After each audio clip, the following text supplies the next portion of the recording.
Olá a todos, eu sou Vinícius Quintão, sou médico anestesiologista do Instituto da Criança e do Adolescente, dou as clínicas da Faculdade de Medicina da USP.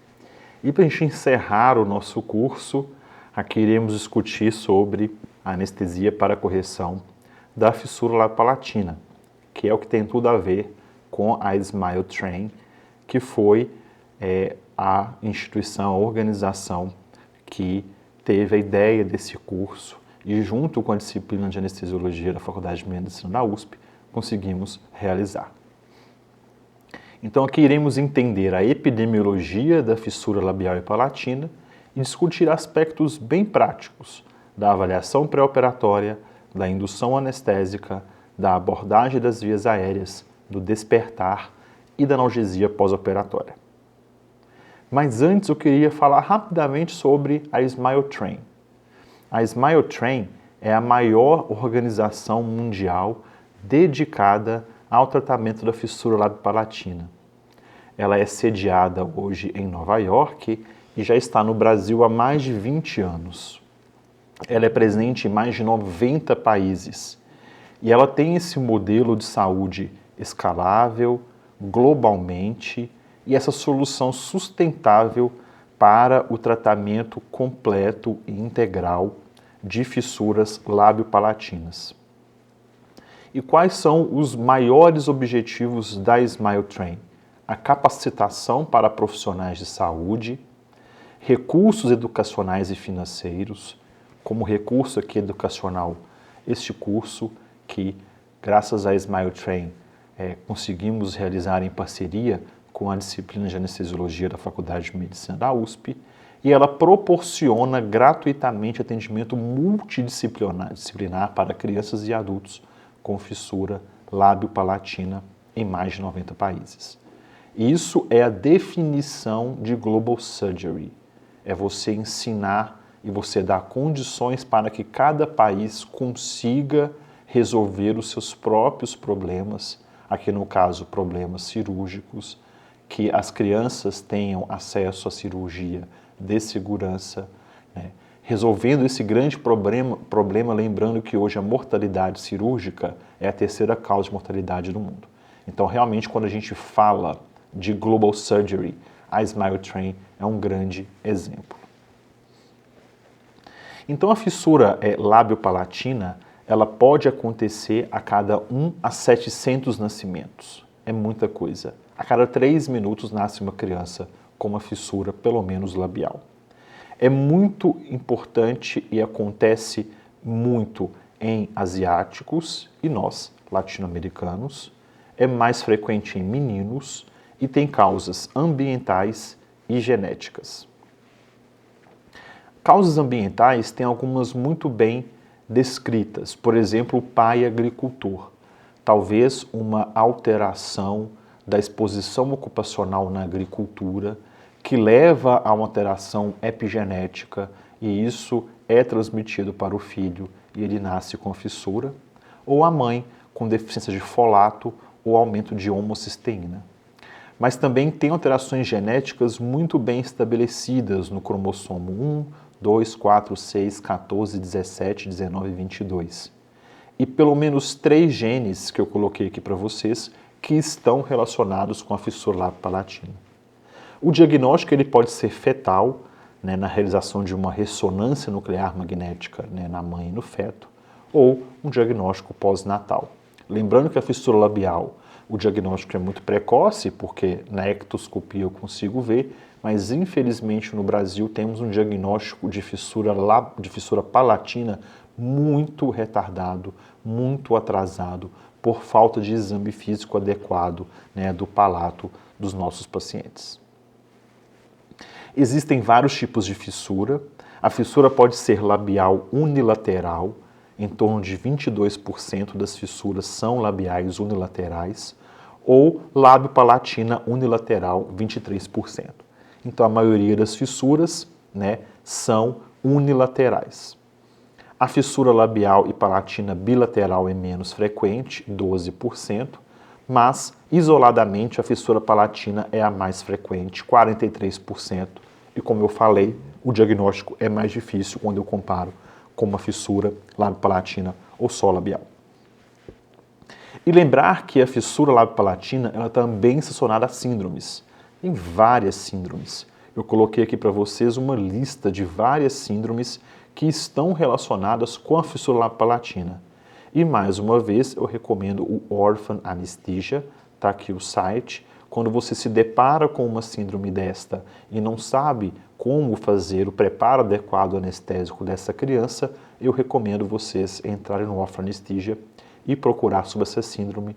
Vocês terão material gratuito disponível, inclusive vários em português. Qual que é a jornada cirúrgica da criança com fissura labiopalatina? A fissura labial ela é corrigida precocemente, entre 2 e 3 meses de idade.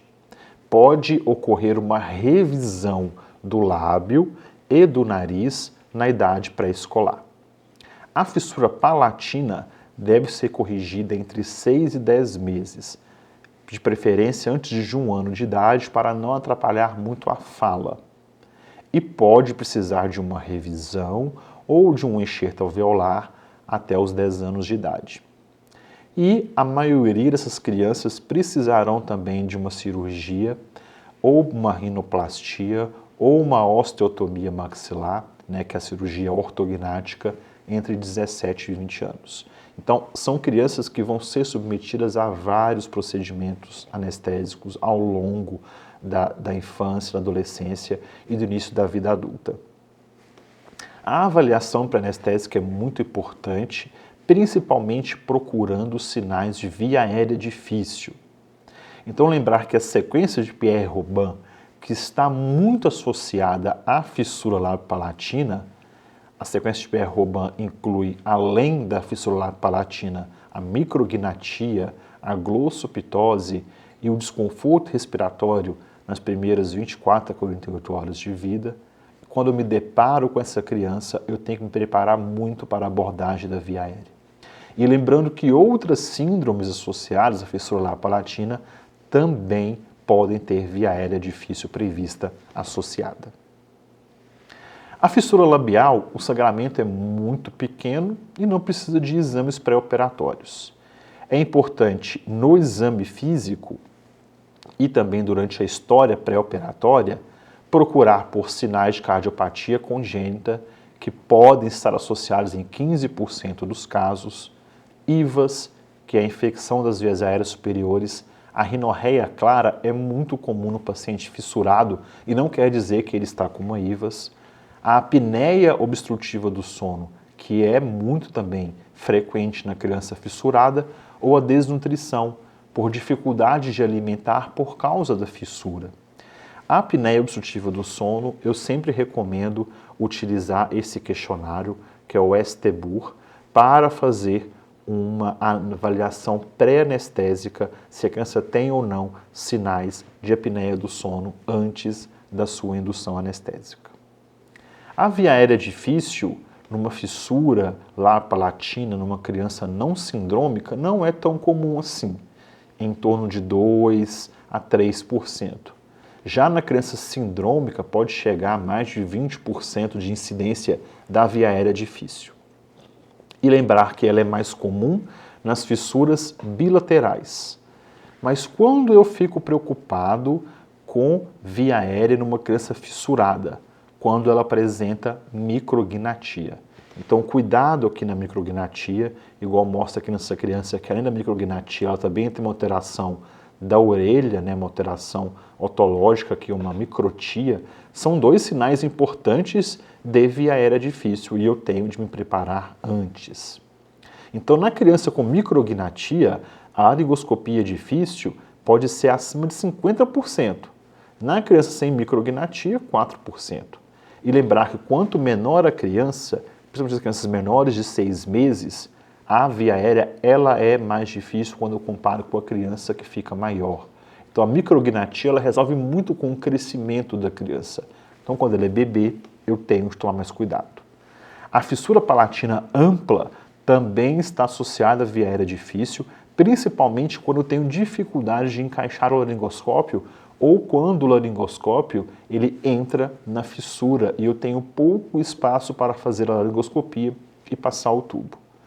E quando eu vou considerar via aérea difícil?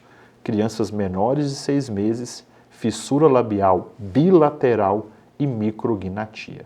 Então, quando eu tenho essas 3 coisas associadas, eu tenho de me preparar para uma via aérea difícil. A indução que a gente faz, na maioria das vezes, ela é inalatória, por meio da máscara facial. Eu posso fazer uma intubação utilizando uma lâmina reta, paraglossal direita, rechaçando a língua para a esquerda. Lembrando que é a melhor técnica para você intubar uma criança fissurada. Mas hoje nós temos disponível com mais frequência o videolaringoscópio.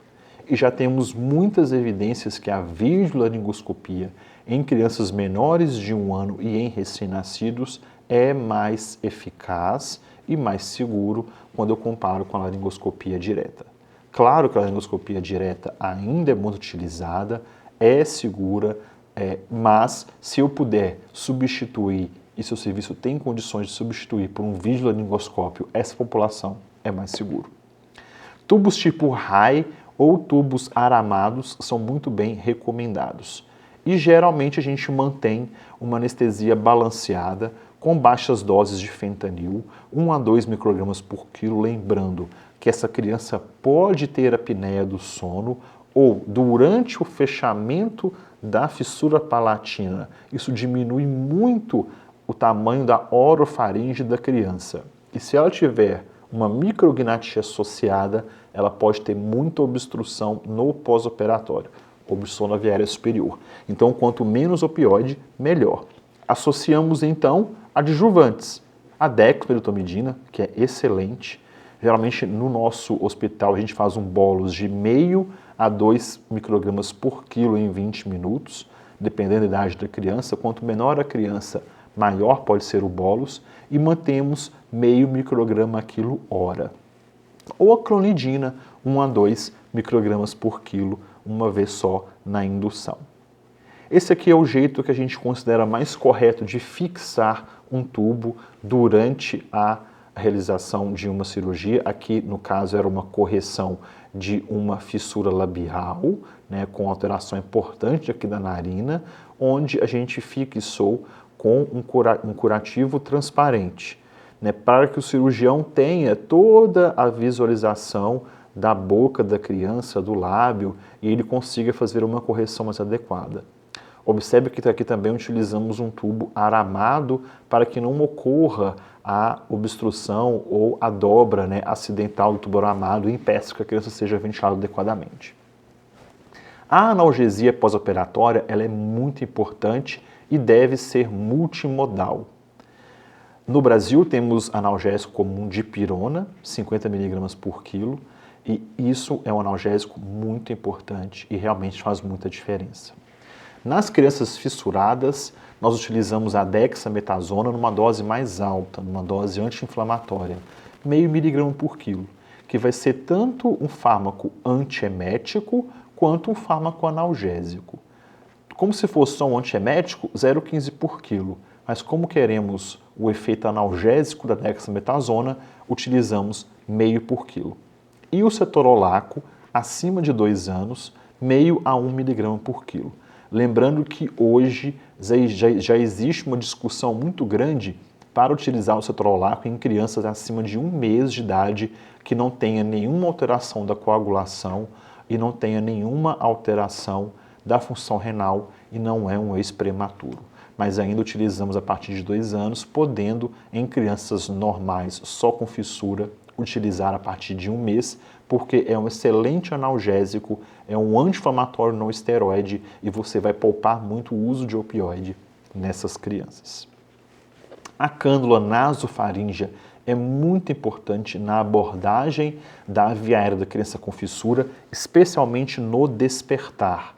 Quando o cirurgião, durante a cirurgia, ele faz o fechamento do palato e se a criança ela é micrognata, ela vai acordar com uma obstrução das vias aéreas. Então, quando eu coloco uma cânula nasofaríngea que não incomoda o paciente, não é reflexogênica, o despertar é mais seguro. Então é importante ter a cânula nasofaríngea durante a abordagem, né, da via aérea, especialmente o despertar das crianças com fissura palatina, especialmente aquelas micrognatas. Estubar em plano ou estubar com a criança acordada. Quando eu estubo a criança em plano, o despertar é mais suave, ela não vai tossir, ela não vai chorar, diminui o sangramento e também diminui a chance de soltar algum ponto, né, que o palato acabou de ser fechado. Então, se você tem um treinamento adequado, se a criança não tem nenhum fator de risco, ela não é sindrômica, recomendo você estubar essa criança em plano. Lembrar que quando você estuba em plano, você tem um risco aumentado de obstrução das vias aéreas superiores. Então é importante você planejar muito bem a estubação em plano, utilizar baixas doses de opioide, mas utilizar um agonista, né, um adjuvante como os agonistas alfa-2, dexmedetomidina ou clonidina, e também ter a cânula nasofaríngea e também treinamento para estubar em plano. Se você não tem esse treinamento, pode ser um despertar com a criança acordada, mas é um despertar com a criança tranquila, evitar que ela tussa, evitar que ela chore, porque isso pode aumentar muito o sangramento pós-operatório.